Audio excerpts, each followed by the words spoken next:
अस्सलाम वालेकुम viewers, I am Hina Mahjabeen. I hope you all will be fine. आज मैं आपके साथ शेयर करने वाली हूँ CS507 इंफॉर्मेशन सिस्टम की असाइनमेंट नंबर 2 का आइडिया सॉल्यूशन।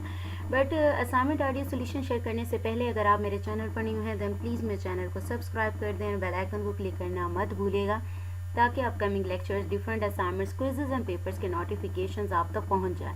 लाइक भी कीजिएगा, शेयर भी कीजिएगा। ओके जी, let's start from today's assignment that is of CS507। इसकी लास्ट डेट है 11 जैन। किसी ने रिक्वेस्ट की थी स्टूडेंट्स ने कि ये अपलोड कर दें। ओके जी, अच्छा यहाँ पर इंस्ट्रक्शंस गिवन हैं, चीटिंग नहीं करनी, ठीक है। इसलिए मैं थोड़ा सा ज़्यादा आपको मटेरियल प्रोवाइड कर रही होती हूँ, डेटा दिखा रही होती हूँ ताकि आप इसमें चेंजेस वगैरह करके खुद कर सकते हैं, और साथ साथ मैं बताती भी जाती हूँ कि किस तरह से राइट किया गया है। Student can submit HTML images and plain text only in inline mode. अच्छा, इनलाइन मोड वो है जैसे आप GDB अपनी सबमिट करवाते हैं तो इंटरफेस ओपन होता है, वहाँ पर अपनी GDB पेस्ट करते हैं, सेम इसी तरह से ही है।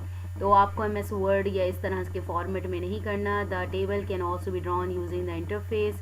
Dock PDF file uploading option will not be available in inline assignment submission. आप लोगों ने कुछ इसकी असाइनमेंट प्रीवियस शायद असाइनमेंट सबमिट भी की हो। इनलाइन क्या होता है, आप असाइनमेंट वाले ऑप्शन में जाते हो, जैसे GDB वाले ऑप्शन में जाते हो तो वहाँ पर सेम उसी तरह से ऑप्शन आता है। ये इस टाइप का इंटरफेस होता है, वहाँ पर आप जैसे अपनी GDB पेस्ट करते हो, यहाँ पर आपको दिखाया हुआ भी है कि किस तरह से आप टेबल भी यहाँ पर क्रिएट कर सकते हो, क्योंकि आपने टेबल फॉर्म में अपनी असाइनमेंट देनी है।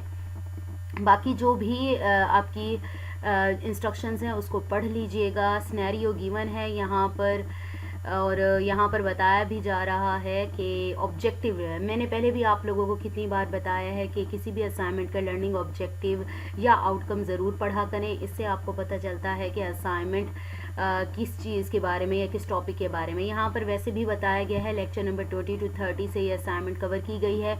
Provides hands on experience in software design, particularly entity relationship diagrams, ER diagrams के बारे में है। After completing the assignment, the student will be able to explain the practical importance of software design, specifically the entity relationship diagram. अच्छा जी, यहाँ पर आपको scenario given है। इस सिनेरियो में आपने क्या करना है, क्योंकि सिनेरियो लेंथी है तो इसलिए मैं इसको अभी के लिए स्किप करी हूँ। क्वेश्चन की तरफ चलते हैं, जब मैं आंसर बताऊंगी देन आपको दिखाती जाऊंगी। Students are required to analyze the given scenario, identify important entities. यानी हमारा जो क्वेश्चन है, आपने पहले तो एंटिटीज़ इसमें से, सिनेरियो में से डिडक्ट करनी है, आइडेंटिफाई करनी है। उन एंटिटीज़ के फिर एट्रीब्यूट्स बताने हैं, और इन एंटिटीज़ के दरमियान जो रिलेशनशिप्स हैं वो बताने हैं। Clearly specify relationship types. अब टाइप्स जो होती हैं 3, 1 to 1, 1 to many and many to many होती हैं। ये तीनों टाइप्स आपने क्लियरली स्पेसिफाई करनी है कि इन एंटिटीज़ के दरमियान कौन सी टाइप का रिलेशनशिप एग्जिस्ट करता है। That may exist between entities according to the given scenario. Submit your work and ensure clarity in indicating the relationships, attributes and relevant details as shown in table sample। यहाँ पर table दिया गया है, इसी table format में यहाँ entities लिखनी है, उन एंटिटीज़ के एट्रीब्यूट्स लिखने हैं, और फिर यहाँ पर आपने उनके रिलेशनशिप्स बताने हैं। और यहाँ पर आपकी इंस्ट्रक्शन नोट भी दिया हुआ है, यानी चीटिंग नहीं करनी, तो अपना अपना राइट करना है। क्योंकि मैं आइडिया सॉल्यूशन प्रोवाइड कर रही हूँ, आप इस पर खुद भी सर्च कर सकते हैं। जो आपने ऐड करना है, डिलीट करना है, रेंज यानी रिमूव करना है, कुछ चीज़ें देख भी सकते हो, आप अपने व्यू में भी कर सकते हो, तो आप इसमें चेंजेस कर लेना, ठीक है। मैं जस्ट आइडिया सॉल्यूशन प्रोवाइड कर रही हूँ कि किस तरह से करना है। अब सिनेरियो गिवन है, सिनेरियो में आइडेंटिफाई एंटिटीज़, ऑब्जेक्ट्स होते हैं, ठीक है। और उन ऑब्जेक्ट्स में क्या होता है, नेम, किसी भी पर्सन का नेम, थिंग, प्लेस, कुछ भी आ जाता है, कोई इवेंट आ जाता है, प्लांट हो सकता है, कोई डिपार्टमेंट, सेक्शन हो सकती है, कस्टमर हैं, एम्प्लॉयज़ हैं, ये सारी चीज़ें यहाँ पर इस सिनेरियो में अगर देखा जाए। मैं आप लोगों को इसके आंसर की तरफ ले चलती हूँ। यहाँ पर मैंने येलो, जो ग्रीन है, कलर ग्रीन है या जो भी है, ग्रीन लग रहा है मुझे, ठीक है, तो स्काई ब्लू सा कलर है, उसमें मैंने ना एंटिटीज़ को आइडेंटिफाई किया। यहाँ पर एक कस्टमर रिलेशनशिप मैनेजमेंट सिस्टम की बात हो रही थी जो कि डेवलप किया गया है, और उसमें बताया जा रहा है कि consider CRM system focuses on managing customer employee interactions, उनकी इंटरेक्शंस को मैनेज करता है। The system encapsulates several entities, each serving a distinct role and incorporating various components। यानी हर एंटिटी का अपना अपना रोल है, उसके कंपोनेंट्स हैं, including the representation of individuals termed customer. अब पहली एंटिटी की जो बात आ रही, क्योंकि मैंने यहाँ भी हाईलाइट किया था, आप कर सकते थे, यहाँ एम्प्लॉय था और यहाँ पर कस्टमर की बात आ रही थी, लेकिन मैंने मेन जो लाइंस बन रही हैं ना, जहाँ से रिलेशनशिप्स भी पता चल रहे हैं ना, तो मैंने उनको हाईलाइट किया है। यहाँ पर एम्प्लॉयज़ बात आ रही है और जो इंडिविजुअल्स हैं, यहाँ कस्टमर्स हैं, engaging with the company. Company को वैसे इधर करने की ज़रूरत है क्योंकि इंट्रक्शन उसकी नहीं दिखाई गई। Customer plays an important role in the system that places orders, यानी तीसरी हमारी जो बन गई एंटिटी वो ऑर्डर्स बन गई, क्योंकि उसका भी किसी न किसी के साथ रिलेशन है, यानी कस्टमर के साथ रिलेट कर रही है। Each customer can place multiple orders, अब यहाँ पर उसका रिलेशनशिप बताया जा रहा है कि मल्टीपल ऑर्डर, यानी एक कस्टमर बहुत सारे ऑर्डर्स प्लेस कर सकता है। Each order can have multiple products, यानी एक ऑर्डर से रिलेटेड होंगे मल्टीपल प्रोडक्ट्स, यानी फोर्थ जो हमारी एंटिटी है वो हमारी बन गई products. The system also tracks the company's workforce through the employee and track the employees and customer interaction. यहाँ पर एक इंट्रैक्शन की एंटिटी इंटरमीडिएरी के तौर पर काम करेगी एम्प्लॉयज़ और कस्टमर में आप इसको अगेन से खुद वेरीफाई कर सकते हो। मैं जितना सर्च करी थी इंट्रैक्शन भी यहाँ पर एंटिटी निकल रही थी, तो आप फिर भी इसको खुद देख लीजिएगा, ठीक है। Facilitating a comprehensive view of engagement dynamics, different relationships demonstrate the dynamics of customer relationship. Order fulfillment, employee interactions within the CRM, यानी एम्प्लॉयज़ और कस्टमर इंट्रैक्शन, यहाँ पर इंटरमीडिएरी के तौर पर काम करेगी इंट्रैक्शंस जो कि कॉम्प्रिहेंसिव व्यू प्रोवाइड करेंगी। अच्छा जी, यहाँ पर अब कौन कौन सी 5 हमारी एंटिटीज़ बन गई, employee, customer, orders, products and interactions, ठीक है। ये कंपनी को भी मैं हटा रही हूँ यहाँ से, फिर भी अगर आप सर्च करते हैं आपको लगता है कि कंपनी भी ऐड होती है तो उसको आपकी मर्ज़ी है ऐड कर लीजिएगा।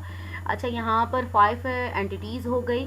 फिर एट्रीब्यूट्स क्या होते हैं? एट्रीब्यूट्स उन एंटिटीज़ के करेक्टरिस्टिक्स होते हैं, खूबियाँ होती हैं। जैसे अगर मैं एम्प्लॉय की बात करूँ तो उसका नेम आ जाता है, एड्रेस आ जाता है, फ़ोन नंबर आ जाता है, पोजीशन आ जाती है, डेजिग्नेशन की बात कर लो। सेम इसी तरह से एक कस्टमर एम्प्लॉय आईडी भी होता है, कस्टमर आईडी आ जाता है और उसका ऑर्डर जो भी है ये सारी चीज़ें आ जाती हैं। ऑर्डर्स की भी आईडी आ जाती है, क्वांटिटी आ जाती है, प्राइस आ जाती है। प्रोडक्ट्स की भी इसी तरह से एट्रीब्यूट्स होते हैं। इंट्रैक्शंस के भी, इंट्रैक्शन आईडी, कब इंट्रैक्शन की गई कस्टमर एम्प्लॉयज़ की, टाइम क्या था, डेट क्या थी, उसकी डिस्क्रिप्शन या टाइप किस किस्म की थी, तो ये सारी चीज़ें आ जाती हैं, ठीक है। अब रिलेशनशिप की बात करें, जब हम बात करते हैं कस्टमर एंगेज करते हैं, कस्टमर प्लेस एन ऑर्डर, यानी मल्टीपल ऑर्डर्स की, कस्टमर मल्टीपल ऑर्डर प्लेस कर सकता है, यानी कि हमारे पास क्या आ गया, 1 to many आ गया। इसी तरह से हर ऑर्डर की प्रोडक्ट के सब 1 to many बन गई, ठीक है, यहाँ पर बन गई। और इंट्रैक्शंस में एम्प्लॉय यहाँ पर बात हो रही है। The system also tracks the company's work force through the employee and tracks the employees interaction. Customer employees, यानी एम्प्लॉय की इंटरेक्शन के साथ बन रही है, ठीक है, रिलेशनशिप बन रहा है, कस्टमर की भी इंटरेक्शन के साथ बन रहा है। और यहाँ पर बताया हुआ है employees and customers can engage in multiple interactions, यानी मल्टीपल यानी मैनी रिलेशनशिप आ रहा है। चले मैं आप लोगों को दिखा देती हूँ यहाँ पर इसका आंसर। कस्टमर्स की बात करें, मैंने आपको ऑलरेडी बता दिया, customer ID, name, contact number या फ़ोन नंबर लिख सकते हो, एड्रेस, ईमेल एट्सेट्रा, ये आ जाते हैं एट्रीब्यूट्स। एम्प्लॉयज़ के एट्रीब्यूट्स में आ जाते हैं, यहाँ पर एम्प्लॉय आईडी है हमारे पास, उसका नेम होता है, ठीक है, नेम होता है, एड्रेस होता है, यहाँ पर आप एड्रेस होता है, उसकी पोजीशन होती है, ठीक है। तो ये सारी चीज़ें आ जाती हैं, और भी ऐड कर सकते हैं, ETC लगा देती मैं, लेकिन मैंने कुछ उसके एट्रीब्यूट्स राइट कर लिए हैं, ठीक है। ये हो गया। नेक्स्ट हमारे पास है ऑर्डर। ऑर्डर की भी सेम आईडी आ जाती है, डेट कब दिया गया, टोटल अमाउंट क्या है ऑर्डर की, ऑर्डर स्टेटस क्या जा रहा है। सेम इसी तरह से हमारे पास प्रोडक्ट आईडी होती है, नेम, क्वांटिटी, प्राइस और डिस्क्रिप्शन होती है। और इंट्रैक्शन आईडी, कब इंट्रैक्ट किया गया या ट्रैकिंग की गई, या एम्प्लॉयज़ और क्या है किसकी बताई थी इंट्रैक्शन, कस्टमर्स की, ठीक है। टाइम, डेट, डिस्क्रिप्शन किस टाइप की थी, कस्टमर से हुई या एम्प्लॉय से हुई, ये सारी चीज़ें इसमें आ जाती हैं। अब यहाँ पर बात हो रही थी रिलेशनशिप्स की, मैंने थोड़ा सा आपको ऊपर बता भी दिया था। फर्स्ट हमने बात की कस्टमर टू ऑर्डर्स की, ऊपर बात हुई हर कस्टमर मल्टीपल ऑर्डर प्लेस कर सकता है, यानी एक कस्टमर मल्टीपल ऑर्डर, यानी 1 to many relationship, but each order is associated with only 1 customer, यानी कस्टमर एक है वो बहुत सारे ऑर्डर्स प्लेस कर सकता है, ठीक है। ये तो हो गया 1 to many। अब ऑर्डर्स टू प्रोडक्ट, उसे कहा था हर ऑर्डर मल्टीपल प्रोडक्ट्स रखता है, यानी एक ऑर्डर में बहुत सारे आप ऑर्डर प्रोडक्ट्स हैं वो प्लेस कर सकते हो, यानी अपने कार्ट में ले सकते हो, but each product is associated with only one order. ये चीज़ मैंने आपको ऊपर दिखा दी है। एम्प्लॉयज़ टू इंटरेक्शंस, अब उसने कहा था हर एम्प्लॉय मल्टीपल इंटरेक्शंस रखता है, एंगेज इन मल्टीपल इंटरेक्शंस, ठीक है। ईच कस्टमर, यहाँ पर इंटरेक्शंस की tracks the employees and customer interactions, ये हमने देख लिया था। ओके जी, but each interaction is associated with only one employee आ रहा है। कस्टमर टू इंटरेक्शन क्या आ रहा है, each customer can have multiple, जैसे एम्प्लॉयज़ और कस्टमर दोनों का साथ लिखा हुआ था, तो ये क्या आप एम्प्लॉय और कस्टमर की इंटरेक्शन यूजिंग क्या है एम्प्लॉयज़ और कस्टमर की इंटरेक्शन, ठीक है। तो इसमें क्या है, वन टू मैनी रिलेशनशिप आ रहा है, यहाँ पर मैंने राइट भी कर दिया है। Interaction entity acts as an intermediary capturing the interaction details between a customer and employee, कब इंटरेक्ट किया उन्होंने, ठीक है। अब बात आ रही है many to, one to one relationship किसी में नहीं था। दूसरा जो हमारे पास रिलेशन आ रहा है, रिलेशनशिप मैनी टू मैनी आ रहा है, कस्टमर टू प्रोडक्ट्स, यानी यहाँ पर बात हुई थी each customer can have multiple products in their orders, ठीक है। यहाँ पर क्या था, मल्टीपल ऑर्डर क्या है, मल्टीपल प्रोडक्ट्स आ सकते हैं अपने ऑर्डर्स में। Each product can be associated with multiple customer, यानी बहुत सारे कस्टमर्स बहुत सारे प्रोडक्ट्स ले सकते हैं, ठीक है। ये आ गया if multiple customers order the same product. Employee to customer same, इसी तरह से इंटरेक्शन बनेगी, यहाँ पर इंटरेक्शन हटा देते हैं हम क्योंकि हमने इंटरेक्शन का पहले ही बता दिया है। यहाँ पर है each employ can interact with multiple customers, ठीक है। हर एम्प्लॉय बहुत सारे कस्टमर्स के साथ इंटरेक्ट कर सकता है, and each customer can interact with multiple, यानी बहुत सारे कस्टमर बहुत सारे एम्प्लॉयज़ के साथ और बहुत सारे एम्प्लॉयज़ बहुत सारे कस्टमर्स के साथ इंटरेक्ट कर सकते हैं, यानी हम इंटरेक्शंस की बात कर रहे हैं। तो ये हमारा आंसर आ गया, ठीक है। अब मैंने ज़्यादा लिखा है, आप इसको शॉर्ट करके अपनी वर्डिंग भी राइट कर सकते हैं। इवन आप इसके जो एट्रीब्यूट्स हैं वो भी देख लें, और एट्रीब्यूट्स बनते हैं वो डाल दें। आप यहाँ पर कुछ छोटा करना चाहते हैं, यानी शॉर्ट फॉर्म में आप जैसे करना चाहें, एक एक लाइन में भी इसे डिस्क्राइब कर सकते हैं आप, ठीक है। या फिर जस्ट बता सकते हैं कि one to customer to orders का जो रिलेशनशिप है is one to many relationship, order to product is one to many relationship. Same इसी तरह से आप अपने वे में इसको कर सकते हैं, यानी डिफरेंट वेज में आप इसको डिस्क्राइब कर सकते हैं। अब मुझे इंटरेक्शन की जो एंटिटी थी थोड़ा सा उसमें डाउट था, तो आप इसको खुद लास्ट में खुद देख लीजिएगा इंटरेक्शन की, ठीक है।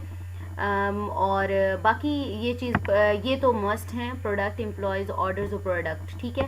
जो ये फिफ्थ मेरे पास थी एंटिटी, तो इसमें थोड़ा डाउट था, लेकिन मैंने जहाँ भी जितना भी सर्च किया ना तो उसमें ये ज़रूर आ रही थी, तो फिर भी देख लीजिएगा, आप रिसर्च करेंगे। बाकी मैंने आप लोगों को बता दिया कि किस तरह से सॉल्व करना है इसे। आई होप ये लेक्चर आप लोगों के लिए हेल्पफुल होगा। मुझे अपनी दुआ में याद रखिएगा, अपना ख्याल रखिएगा। टेक केयर, अल्लाह हाफिज़।